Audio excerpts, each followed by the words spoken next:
किसी गांव में एक सेठ रहता था। उसका एक ही बेटा था जो व्यापार के काम से परदेश गया हुआ था। सेठ की बहू एक दिन कुएं पर पानी भरने गई। घड़ा जब भर गया तो उसे उठाकर कुएं के मुंडेर पर रख दिया और अपना हाथ मुंह धोने लगी। तभी कहीं से 4 राहगीर वहां आ पहुंचे। एक राहगीर बोला, बहन, मैं बहुत प्यासा हूँ, क्या मुझे पानी पिला दोगी? सेठ की बहू को पानी पिलाने में थोड़ी झिझक महसूस हुई, क्योंकि वो उस समय कम कपड़े पहने हुई थी। उसके पास लोटा या गिलास भी न था जिससे वो पानी पिला देती। इसी कारण वहाँ उन राहगीरों को पानी पिलाना उसे ठीक नहीं लगा। बहू ने उनसे पूछा, आप कौन हैं? राहगीर ने कहा, मैं एक यात्री हूँ। बहू बोली, यात्री तो संसार में केवल 2 ही होते हैं, आप उन दोनों में से कौन हैं?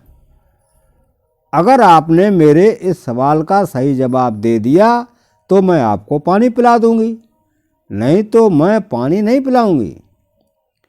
बेचारा राहगीर उसकी बात का कोई जवाब नहीं दे पाया। तभी दूसरे राहगीर ने पानी पिलाने की विनती की।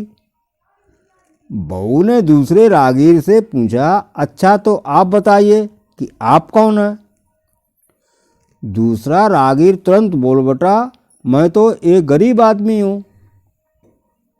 सेठ की बहू बोली, भैया, गरीब तो केवल 2 ही होते हैं, आप उनमें से कौन हैं? प्रश्न सुनकर दूसरा राहगीर चकरा गया। उसको कोई जवाब नहीं सूझा तो वो चुपचाप हट गया। तीसरा राहगीर बोला, बहन, मुझे बहुत प्यास लगी है, ईश्वर के लिए तो मुझे पानी पिला दो। बहू ने पूछा, अब आप कौन हैं? तीसरा राहगीर बोला, बहन, मैं तो एक अनपढ़ गंवार हूं। यह सुनकर बहू बोली, अरे भाई, अनपढ़ गंवार तो इस संसार में बस 2 ही होते हैं, आप उनमें से कौन हैं? बेचारा तीसरा राहगीर भी कुछ नहीं बोल पाया। अंत में चौथा राहगीर आगे आया और बोला, बहन, मेहरबानी करके मुझे पानी पिला दें, प्यासे को पानी पिलाना तो बड़े पुण्य का काम होता है। सेठ की बहू बड़ी चतुर और होशियार थी। उसने चौथे राहगीर से पूछा, आप कौन हैं? वो राहगीर अपनी खींच छिपाते बोला, मैं तो बहन बड़ा ही मूर्ख हूँ। बहू ने कहा, मूर्ख को संसार में 2 ही होते हैं, आप उनमें से कौन हैं? वो बेचारा भी उसके प्रश्न का उत्तर नहीं दे सका। चारों पानी पिए बगैर ही वहाँ से जाने लगे तो बहू बोली, यहाँ से थोड़ी दूर पर मेरा घर है, आप लोग कृपया वहीं चलिए, मैं आप लोगों को पानी पिला दूंगी। चारों राहगीर उसके घर की तरफ चल पड़े। बहू ने इसी बीच पानी का घड़ा उठाया और छोटे रास्ते से अपने घर पहुंच गई। उसने घड़ा रख दिया और अपने कपड़े ठीक तरह से पहन लिए। इतने में वे चारों राहगीर उसके घर पहुंच गए। बहू ने उन सभी को गुड़ दिया और पानी पिलाया। पानी पीने के बाद वे राहगीर अपनी राह पर चल पड़े। सेठ उस समय घर में एक तरफ बैठा यह सब देख रहा था। उसे बड़ा दुख हुआ। वो सोचने लगा, इसका पति तो व्यापार करने के लिए परदेश गया है और यह उसकी गैर हाजिरी में पराए मर्दों को घर बुलाती है, उसके साथ हंसती बोलती है, इसे तो मेरा भी लिहाज नहीं है। यह सब देखकर अगर मैं चुप रह गया तो आगे से इसकी हिम्मत और बढ़ जाएगी। मेरे सामने इसे किसी से बोलने बतियाते शर्म नहीं आती, तो मेरे पीछे न जाने क्या क्या करती होगी। फिर एक बात यह भी है कि बीमारी कोई अपने आप ठीक नहीं होती, उसके लिए वैद्य के पास जाना पड़ता है। क्यों न इसका फैसला राजा पर ही छोड़ दूं। यही सोचता वो सीधा राजा के पास जा पहुंचा और अपनी परेशानी बताई। सेठ की सारी बातें सुनकर राजा ने उसी वक्त बहू को बुलाने के लिए सिपाही बुलवा भेजे और उनसे कहा तुरंत सेठ की बहू को राजसभा में उपस्थित किया जाए। राजा के सिपाहियों को अपने घर पर आया देख उस सेठ की पत्नी ने अपनी बहू से पूछा, क्या बात है बहू रानी, क्या तुम्हारी किसी से कहासुनी हो गई थी जो उसकी शिकायत पर राजा ने तुम्हें बुलाने के लिए सिपाही भेज दिए? बहू ने सास की चिंता को दूर करते हुए कहा, नहीं सासू माँ, मेरी किसी से कोई कहासुनी नहीं हुई है, आप जरा भी फिक्र न करें। सास को आश्वस्त कर वो सिपाहियों से बोली, तुम पहले अपने राजा से यह पूछ कर आओ कि उन्होंने मुझे किस रूप में बुलाया है, बहन, बेटी या बहू के रूप में, किस रूप में मैं उनकी राजसभा में आऊं। बहू की बात सुनकर सिपाही वापस चले गए। उन्होंने राजा को सारी बातें बताईं। राजा ने तुरंत आदेश दिया कि पालकी लेकर जाओ और कहना कि उसे बहू के रूप में बुलाया गया है। सिपाहियों ने राजा की आज्ञा के अनुसार जाकर सेठ की बहू से कहा, राजा ने आपको बहू के रूप में आने के लिए पालकी भेजी है। बहू उसी समय पालकी में बैठकर राजसभा में जा पहुंची। राजा ने बहू से पूछा, तुम दूसरे पुरुषों को घर क्यों बुला लाई जबकि तुम्हारा पति घर पर नहीं है? बहू बोली, महाराज, मैंने तो केवल कर्तव्य का पालन किया। प्यासे पथिकों को पानी पिलाना कोई अपराध नहीं है, यह हर गृहिणी का कर्तव्य है। जब मैं कुएं पर पानी भरने गई थी तब तन पर मेरे कपड़े अजनबियों के सम्मुख उपस्थित होने के अनुरूप नहीं थे, इसी कारण उन राहगीरों को कुएं पर पानी नहीं पिलाया। उन्हें बड़ी प्यास लगी थी और मैं उन्हें पानी पिलाना चाहती थी, इसलिए उनसे मैंने मुश्किल प्रश्न पूछे और जब वे उनका उत्तर नहीं दे पाए तो उन्हें घर बुला लाई। घर पहुंचकर ही उन्हें पानी पिलाना उचित था। राजा को बहू की बात ठीक लगी।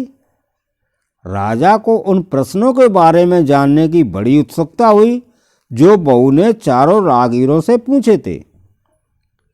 राजा ने सेठ की बहू से कहा, भला मैं भी तो सुनूं कि वे कौन से प्रश्न थे जिनका उत्तर वे लोग नहीं दे पाए। बहू ने तब वे सभी प्रश्न दोहरा दिए। बहू के प्रश्न सुनकर राजा और सभासद चकित रह गए। फिर राजा ने उससे कहा, तुम खुद ही इन प्रश्नों के उत्तर दो, हम अब तुमसे यह जानना चाहते हैं। बहू बोली, महाराज, मेरी दृष्टि में पहले प्रश्न का उत्तर है कि संसार में सिर्फ दो ही यात्री हैं, सूर्य और चंद्रमा। मेरे दूसरे प्रश्न का उत्तर है कि बहू और गाय, इस पृथ्वी पर ऐसे दो प्राणी हैं जो गरीब हैं। अब मैं तीसरे प्रश्न का उत्तर सुनाती हूँ। महाराज, हर इंसान के साथ हमेशा अनपढ़ गंवारों की तरह जो हमेशा चलते रहते हैं वे हैं भोजन और पानी। और चौथे आदमी ने कहा था कि वो मूर्ख है, और जब मैंने उससे पूछा कि मूर्ख तो दो ही होते हैं, तुम उनमें से कौन से मूर्ख हो, तो वो उत्तर नहीं दे पाया। इतना कहकर वो चुप हो गई। राजा ने बड़े आश्चर्य से पूछा, क्या तुम्हारी नज़र में संसार में सिर्फ दो ही मूर्ख हैं? हाँ महाराज, इस घड़ी इस समय मेरी नज़र में सिर्फ दो ही मूर्ख हैं। राजा ने कहा, तुरंत बतलाओ कि वे दो मूर्ख कौन हैं? इस पर बहू बोली, महाराज, मेरी जान बख्श दी जाए तो मैं इसका उत्तर दूं। राजा को बड़ी उत्सुकता थी ये जानने की कि वो दो मूर्ख कौन है, सो उसने तुरंत बहू से कह दिया, तुम निसंकोच होकर कहो, हम वचन देते हैं तुम्हें कोई सजा नहीं दी जाएगी। बहू बोली, महाराज मेरे सामने इस वक्त बस 2 ही मूर्ख हैं। फिर अपने ससुर की ओर हाथ जोड़कर कहने लगी, पहले मूर्ख तो मेरे ससुर जी हैं, जो पूरी बात जाने बिना ही अपनी बहू की शिकायत राज दरबार में की। अगर इन्हें शक हुआ ही था तो यह पहले मुझसे पूछ तो लेते, मैं खुद ही इन्हें सारी बातें बता देती। इस तरह घर परिवार की बेइज्जती तो नहीं होती। ससुर को अपनी गलती का एहसास हुआ। उसने बहू से माफ़ी मांगी। बहू चुप रही। राजा ने तब पूछा, और दूसरा मूर्ख कौन है? बहू ने कहा, दूसरा मूर्ख खुद इस राज्य का राजा है, जिसने अपनी बहू की मर्यादा का जरा भी ख्याल नहीं किया और सोचे समझे बिना ही बहू को भरी राजसभा में बुलवा लिया। बहू की बात सुनकर राजा पहले क्रोध से आग बबूला हो गया, परंतु तभी सारी बातें उसकी समझ में आ गईं। समझ में आने पर राजा ने बहू को उसकी समझदारी और चतुराई की सराहना करते हुए उसे ढेर सारे पुरस्कार देकर सम्मान सहित विदा किया। अब जो होते नाऊ ठाकुर से बोले कि नाऊ ठाकुर निकाय ने, आज चलो ससुराल चले हैं। नाऊ ठाकुर बोले, हम तो तैयार रहेंगे। अब नाऊ ठाकुर जानते ठाकुर लोगों ने ससुराल जाए तो बढ़िया बढ़िया खाए को तो मिले ही है। तुम ठीक चलो भाई, हम तैयार हैं। तुम मचा लो रब्बा, फिर का रब्बा मचा लो, अपने ते सो आराम से कपड़ा लेता सब धल्ले जोरन में और बैठी रब्बा मचाए। अब ठाकुर साहब और नाऊ ठाकुर दोनों जने ससुराल के लिए चल रही ठाकुर की ससुराल। तो जाए रास्ता मत सो उन्हें सलाह मशवरा करो, बनने की ऐसो है, लेकिन दोनों को तो रतौंदी जाते हैं। का करे का कछु ना करे का रतौंदी ऐसा तो लोग घर पहुँच के चले, फिर का जरूरत रह जाए। बात तो सही है, लेकिन जौला में ससुराल ढंगा पहुँचे तो दिन मुंदाऊ पे लगे आओ। अब ठाकुर साहब बोले कि नाऊ ठाकुर काहे बनने की ऐसो करो ना, कुछ जल्दी फल्दी कपड़ा बदल ले और तब चलाओ। ऐसे कहाँ चले ले से पुते, बदल ले रब्बा उन्हें तो ढील दो, ढील दे और आराम से ते सो कपड़ा अपने बदलने लगे। जौले कपड़ा बदलाए तौले दिन मुंदियो। अब दो में तो एक दिखाई ना दे, दोनों रतों दी याद। नाऊ ठाकुर ऐसो करो, बद देखो कहाँ है, उन्हें हमें दिखाते ना है, तुम्हें दिखाना है, उन्हें हमें ना दिखा तो हमें रतौनी आने लगी। तो उन्हें गलती तो एक ही रही है, तुम्हारी सो हमारी।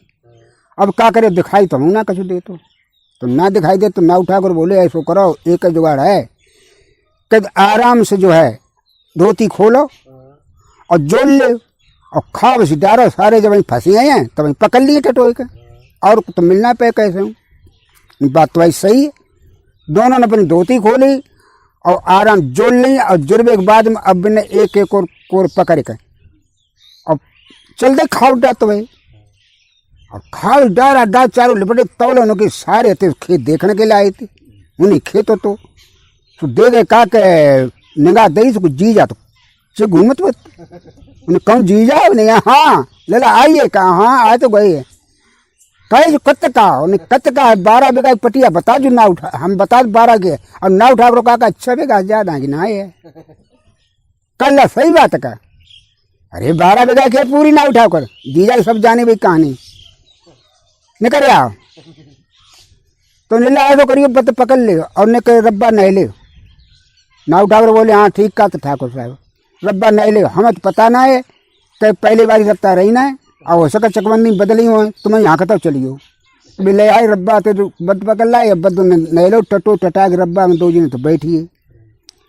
अब अति चल दो तो रब्बा हाँ के चल दे तो जाए जहाँ द्वार हो उनको तो कुल जगह मैदान डर तो बैठा के सामने ताई में जाके रब्बा ढील दो और बेतो खटिया लेन चले गए उन्हें सारे। तो ठाकुर बोले का नाऊ ठाकुर खटिया पर कैसे बैठे लिए दिखा तो कतई ना। उन्हें चिंता मत कराओ, खटिया बिछाए खटक को हो बाई सीधे चल दे अब बैठिए टटो टटोए के सही है।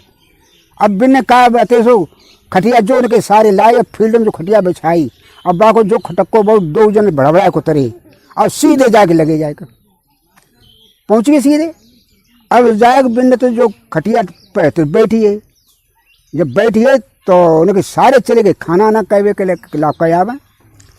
ठाकुर बोले ना ठाकुर कहे नहीं, जब बताओ पहले चलिए कैसे घर लो घत्तो यूं तो बैठ गाते थे कुल दूर पत्तो। उन्हें तुम चिंता मत कराओ, बात ने झर्रो नाना चलाओ और संडे लगे चलाओ।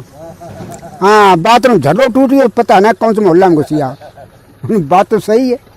अब वे तो खाना बन के तैयार हुई हो, अब वे लगा के लाए, उन्हें चलो जीजा खाना खाओ चले कर चलो। अब ना ठाकुर और दो जने उठे, अब बने के पीछे लग गई। ठाकुर बोले कि लला जब बता पहले जब 12 बीघा पटिया के बाद में और खेत आएंगे क्या? उन्हें कहा 15-20 बीघा पटिया एक और रहेगी। तो जामे तुमने अरहर करी है और खेतन में तो काम गेहूँ कर देते, काम कछू करते, सब में फसल ही है, सब में कर देते। हाँ बात नहीं टूटन तो वाह वाह। तो तुम ऐसा करते हो अरहर जब हो तो दार फार तो 2-4 किलो ठाकुर घरे पठाओ तो यार। उन्हें ठाकुर के कैसी बातें कर दी, जीजा घरे में बोरी तो कब कम ना पठाओ। उन्हें तो तुम देना आदमी लेला देखो पुण्य होते हैं मान मंत्र दाय का। अब हम 2 किलो दात तुम्हारी इंत लेके जाइए, कह के ऐसी बात ना उठाओ 4 किलो ले जाइयो। उन्हें तो बहुत बढ़िया बात है, ठीक है। और तो सब सही सलामत बिल्कुल सही सलामत बात कत करके और तौले घरे तो पहुंचिए। द्वारे पहुंचिए तो उनने सोची नहीं ला जीजा के तो लोटा में पानी ले ले भीतर तो एक दो रावे घर गहरो रहा है बहुत। वे पानी लेने चले गए, जो भीतर घुसे तो घुड़ेटा बंधी लगता है ऊपर, पहले नाव ठाकुर करे ऊपर ठाकुर करे और घुड़ेटा में एकदम दौकी उठे झड़ धरती पटापट गिरे दोनों के दोनों। वे एकदम बच गए, जीजा का हुई उन्हें कछुना ले ला हुई हो कछुना गो जो ससुर नाव ना मान तो जका तो तुम्हारी सारी लद गुड़िया है, हम का तो असर राशि गुड़िया सो अजमा के देखी थी। उन्हें ना बात तो सही है, नाव ठाकुर मान जाओ हमारी लद गुड़िया हम कार राख करें, हम असर राशि गुड़िया राकत। उन्हें ला बात तुम सही का तो सोई है, तभी तिथि जो दऊ की दरे कहें। हाँ अब फिर तू भीतर घुसी है और जे आ गए घुसे सो जाके एक और दिशा गई बदल सो बखारी गए चले गए।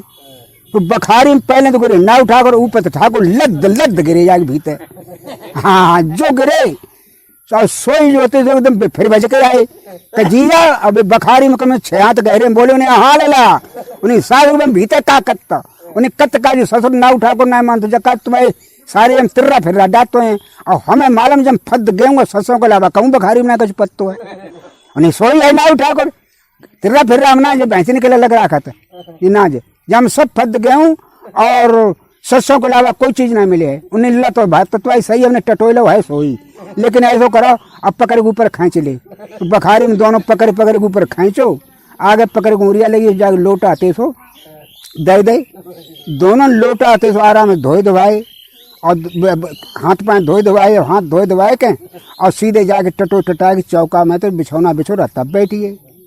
अब ठाकुर जो है और नाव ठाकुर आराम से बैठे खाए के वे उनके सारे जब बोले कि अम्मा तुम खवाई दिए तोले और तोले हम जो है गौतर ने केले बिस्तर इस्तर को इंतजाम कर दें, बिछौना छाना बिछा दें जाके।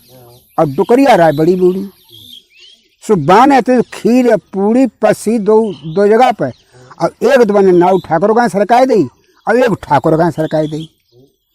सो नाव ठाकुर तो होशियार रहे कैसे दिखा तो है ना को बिलैया ले जावे तो उनने तो अपने हाथ में पूरी पकड़ ली और सब्जी रहता से खान लगे। और ठाकुर नहीं देते ससुराल में गए भाई ठाकुर पूरी हाथ में कैसे पकड़े, एक कौरा उन्हें तोड़ के और खाए लो और दूसरा कौरा तोड़ बिलैया सब पूरी उठाई लेंगे। अब बा में एक कतई कछू ना है, अब बेचारे जग कहें कि अब क्या करें जब बताओ पहले करो कहा जाए। अब का जग आवे के पूरी पसंद रही ना तो अब जग कहें तो पी लें का पानी है तो भाई 4-5 पूरी धरी तीली खाए कैसे गई।